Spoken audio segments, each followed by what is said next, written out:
Hi students, ഐ+ന്റെ മറ്റൊരു ക്ലാസ്സിലേക്ക് എല്ലാ വിദ്യാർത്ഥികൾക്കും സ്വാഗതം. നമ്മൾ ഇന്ന് SCU സംസ്ഥാന സഹകരണ യൂണിയനെ പറ്റിയാണ് പഠിക്കാൻ പോകുന്നത്. സ്റ്റേറ്റ് കോഓപ്പറേറ്റീവ് യൂണിയനെ പറ്റിയാണ് നമ്മൾ ക്ലാസ്സിലേക്ക് പോവാം. SCU is the statutory body established in 21 November 1970. 1970 November 21 establish ചെയ്ത സ്റ്റാറ്റ്യൂട്ടറി ബോഡിയാണ് സംസ്ഥാന സഹകരണ യൂണിയൻ അഥവാ SCU എന്ന് പറയുന്നത്. SCUവിനെ പറ്റി പരാമർശിക്കുന്ന സെക്ഷൻ എന്ന് പറയുന്നത് സഹകരണ നിയമത്തിലെ 89ാമത്തെ സെക്ഷനാണ്. SCUവിനെ പറ്റി പരാമർശിക്കുന്നത് section 89 deals with state cooperative union. State cooperative യൂണിയനുമായി ബന്ധപ്പെട്ടുള്ള സെക്ഷൻ 89 ആണ്.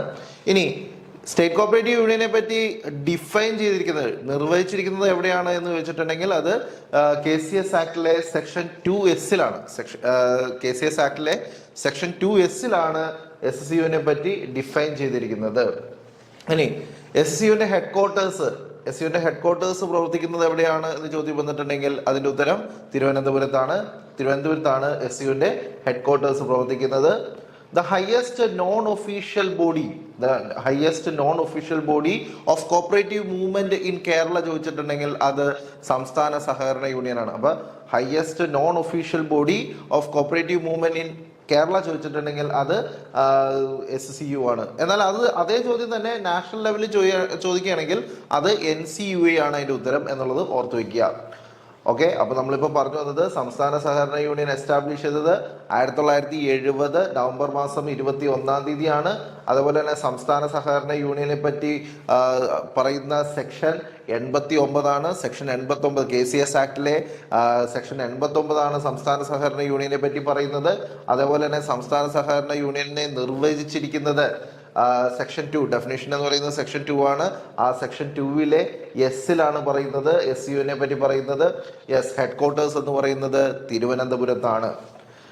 സംസ്ഥാനത്ത് പ്രവർത്തിക്കുന്ന highest non official body of cooperative movement ഏതാന്ന് വെച്ചിട്ടുണ്ടെങ്കിൽ അതിന്റെ ഉത്തരം SCU ആണ്. Additional director of cooperative society, ശ്രദ്ധിക്കണം, ആ പദവി ശ്രദ്ധിക്കണം. Additional director of cooperative society is the dash of SCUവിന്റെ റിട്ടേണിംഗ് ഓഫീസർ ആണ്. അപ്പൊ SCUവിന്റെ റിട്ടേണിംഗ് ഓഫീസർ എന്ന് പറയുന്നത് ആരാണ്? അഡീഷണൽ ഡയറക്ടർ റാങ്കിലുള്ള കോപ്പറേറ്റീവ് സൊസൈറ്റിയുടെ അഡീഷണൽ ഡയറക്ടർ റാങ്കിലുള്ള ഉദ്യോഗസ്ഥരായിരിക്കണം എന്നുള്ളത് മനസ്സിലാക്കുക. ഇനി additional registrar of cooperative society ആണ് SCUവിന്റെ സെക്രട്ടറി ആയിട്ട് പ്രവർത്തിക്കുന്നത്. അപ്പൊ അഡീഷണൽ രജിസ്ട്രാർ ആണ് സെക്രട്ടറി ആയിട്ട് പ്രവർത്തിക്കുന്നത്.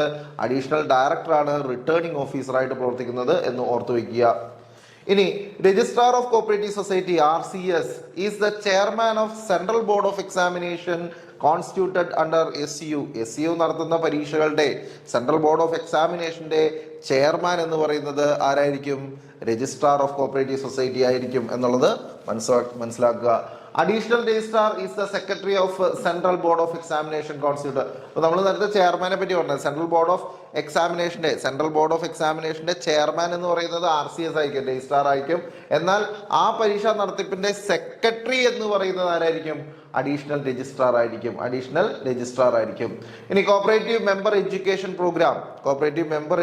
പ്രോഗ്രാം എന്ന് പറയുന്നത് SCUവിന്റെ നേതൃത്വത്തിൽ നടത്തുന്ന പ്രോഗ്രാമാണ്. അത് സ്റ്റാർട്ട് ചെയ്തത് 1957 ഇപ്പൊ കോപ്പറേറ്റീവ് മെമ്പർ എഡ്യൂക്കേഷൻ പ്രോഗ്രാം എന്ന് പറയുന്നത് SCUവിന്റെ നേതൃത്വത്തിൽ നടത്തുന്നതാണ്.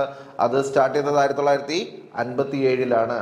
ഇനി custodian of cooperative member education fund, cooperative education ഫണ്ടിന്റെ കസ്റ്റോഡിയൻ ആരാണ്? സംസ്ഥാന സഹകരണ യൂണിയനാണ്. SCU ആണ് കോപ്പറേറ്റീവ് മെമ്പർ എഡ്യൂക്കേഷൻ ഫണ്ടിന്റെ കസ്റ്റോഡിയൻ. എന്നാൽ മറ്റൊരു ചോദ്യം വരാം, ഈ കോപ്പറേറ്റീവ് മെമ്പർ എഡ്യൂക്കേഷൻ ഫണ്ട് ആരിലൂടെ അടക്കുന്നു എന്നൊരു ചോദ്യം വന്നാൽ അതിന്റെ ഉത്തരം കേരള സ്റ്റേറ്റ് കോപ്പറേറ്റീവ് ബാങ്ക് അഥവാ കേരള ബാങ്ക് ആണ്. അപ്പൊ ആരിലൂടെ അടക്കുന്നു എന്നാണ് ചോദ്യം, അല്ലെങ്കിൽ ആർക്കാണ് അടക്കുന്നത് എന്ന് ചോദ്യം നമ്മൾ വളരെയധികം ശ്രദ്ധിക്കണം. ഇവിടെ അടക്കുന്നത് ആരിലേക്കാണ്? SCUവിലേക്കാണ്. പക്ഷേ ഏത് മാർഗമാണ് നടക്കുന്നത് ചോദിച്ചിട്ടുണ്ടെങ്കിൽ അത് കേരള സ്റ്റേറ്റ് കോപ്പറേറ്റീവ് ബാങ്ക് അഥവാ കേരള ബാങ്ക് വഴിയാണ് എന്നുള്ളത് ഓർത്തു വയ്ക്കുക. ഇനി SCUവിന്റെ മന്ത്ലി പബ്ലിക്കേഷൻ ആണ് കോപ്പറേറ്റീവ് ജേണൽ എന്ന് പറയുന്നത് SCUവിന്റെ മന്ത്ലി പബ്ലിക്കേഷൻ ആണ്.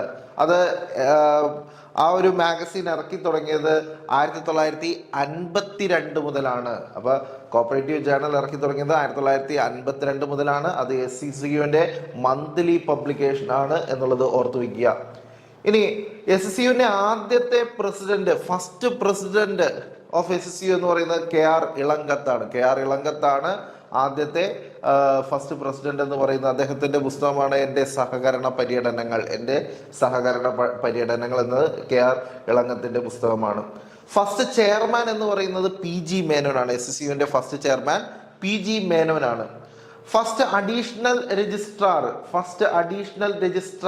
സെക്രട്ടറി എന്ന് പറയുന്നത് കേശവൻ നായരാണ്.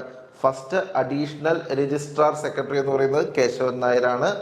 ഇനി SSUവിന്റെ ജനറൽ ബോഡി കൂടണം എന്നുണ്ടെങ്കിൽ എത്ര ദിവസത്തെ നോട്ടീസ് പീരീഡ് വേണം? SSUവിന്റെ ജനറൽ ബോഡി കൂടണം എന്നുണ്ടെങ്കിൽ 15 ദിവസത്തെ നോട്ടീസ് പീരീഡ് വേണം. 15 ദിവസത്തെ നോട്ടീസ് പീരീഡ് വേണം. നിലവിലെ SSUവിന്റെ ചെയർമാൻ ശ്രീ N കോളിയക്കോട് കൃഷ്ണൻ നായരാണ്. നിലവിലെ SSUവിന്റെ ചെയർമാൻ ശ്രീ N കോളിയക്കോട് കൃഷ്ണൻ നായരാണ്.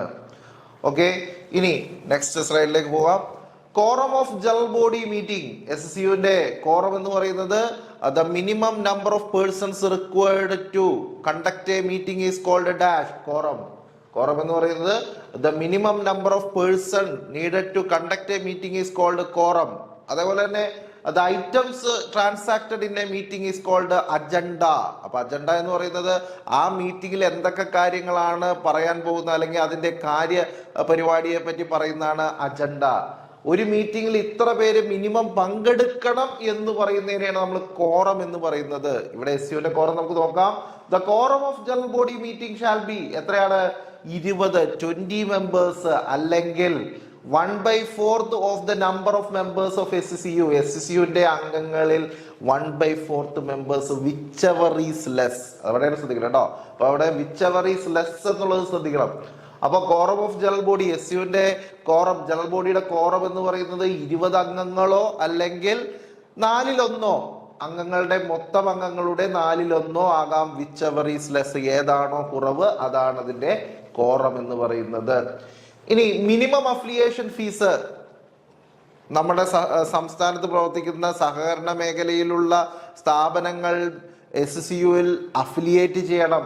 അങ്ങനെ അഫിലിയേറ്റ് ചെയ്യുമ്പോൾ മിനിമം അഫിലിയേഷൻ ഫീസ് എന്ന് പറയുന്നത് 100 രൂപയാണ്. മിനിമം അഫിലിയേഷൻ ഫീസ് 100 രൂപയും മാക്സിമം അഫിലിയേഷൻ ഫീസ് എന്ന് പറയുന്നത് 2000 രൂപയുമാണ്.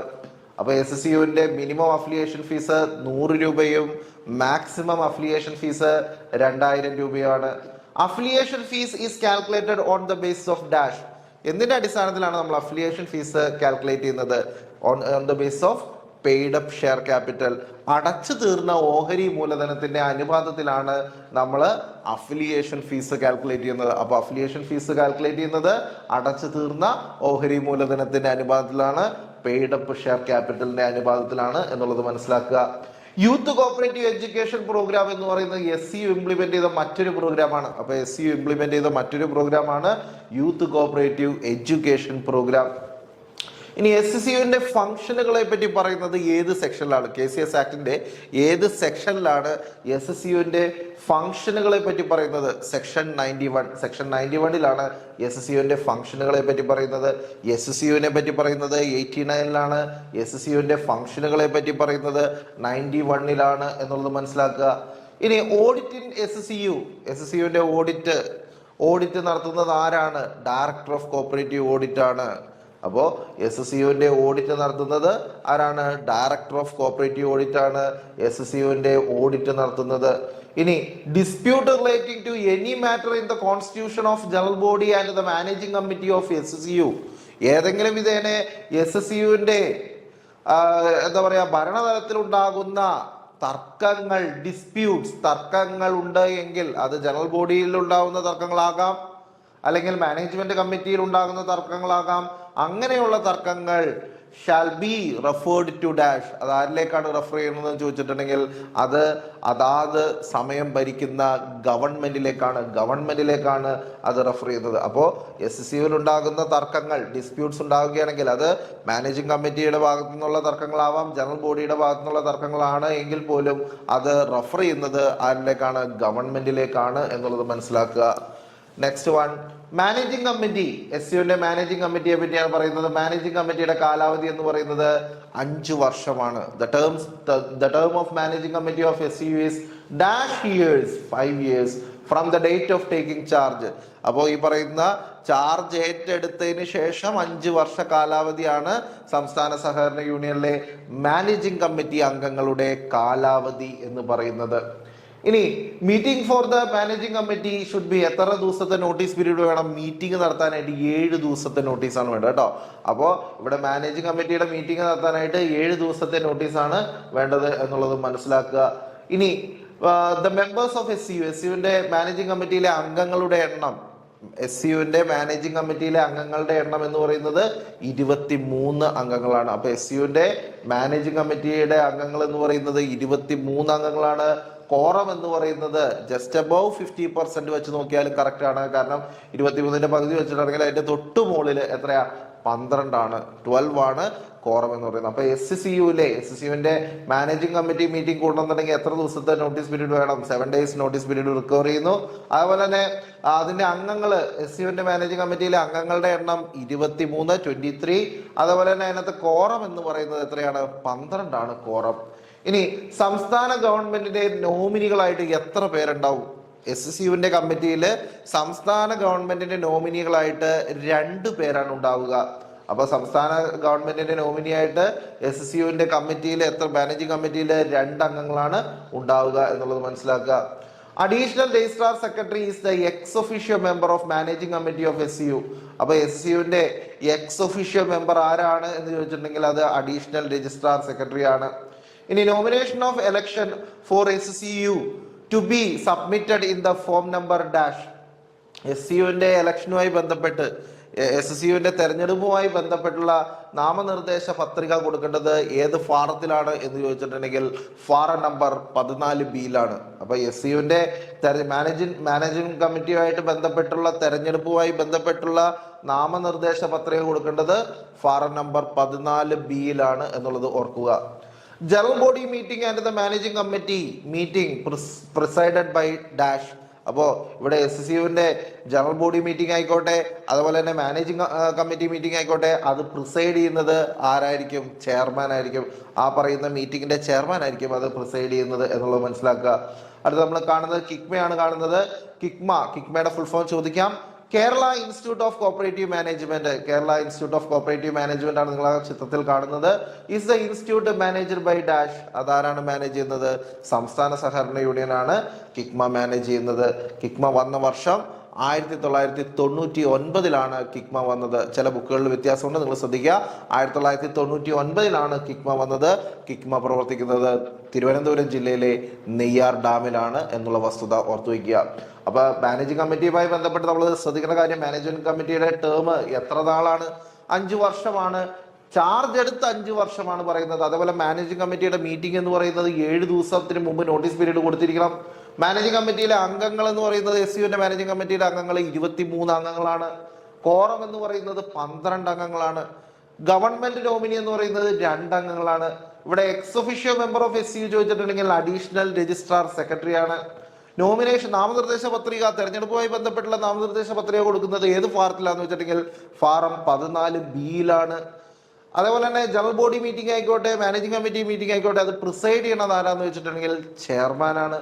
ഇനി SCU റൺ ചെയ്യുന്ന സ്ഥാപനമാണ് കിക്മയുടെ ഫുൾ ഫോം ചോദിക്കാം. Kerala institute of cooperative management. ഇത് റൺ ചെയ്യുന്നത് SCU ആണ്. ഇത് 1999 പ്രവർത്തനം ആരംഭിച്ചത്. ഇത് പ്രവർത്തിക്കുന്നത് എവിടെയാണ്? നെയ്യാർ ഡാമിലാണ്. തിരുവനന്തപുരം ജില്ലയിലെ നെയ്യാർ ഡാമിലാണ് എന്നുള്ളത് മനസ്സിലാക്കുക. അപ്പൊ അടുത്ത ഒരു ക്ലാസ്സുമായിട്ട് അടുത്ത വീഡിയോയിൽ കാണാം. Thank you.